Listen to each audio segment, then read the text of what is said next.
Aujourd'hui, je vais peut-être vous étonner. Au chapitre des images employées par les prophètes, j'ai décidé de vous parler du joug, et donc de Moïse. Vous me direz peut-être que Moïse n'est pas un prophète.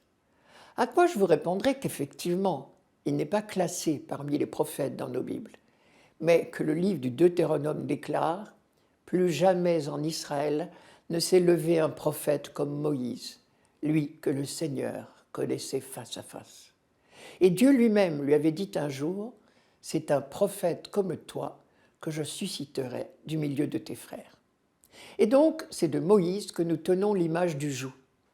Il qualifiait les fils d'Israël de peuple à la nuque raide. C'était après l'épisode du veau d'or, rappelez-vous.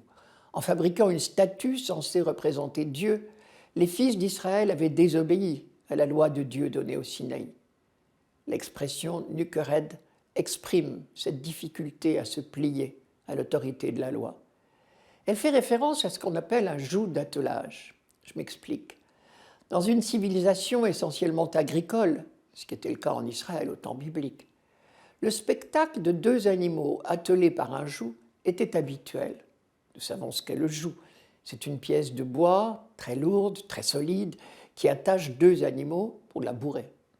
Le joug pèse sur leur nuque et les deux animaux en viennent inévitablement à marcher du même pas. Les auteurs bibliques ont le sens des images. Ils ont appliqué cette image du joug à l'alliance entre Dieu et Israël. Prendre le joug était donc synonyme de s'attacher à Dieu pour marcher à son pas. Mais voilà, le peuple d'Israël se raidit sans cesse sous ce joug de l'alliance. Au lieu de le considérer comme une faveur, il y voit un fardeau. Au lieu de se laisser entraîner par la force de Dieu, l'attelage de l'alliance est perpétuellement freiné par les réticences de ce peuple à la nuque raide.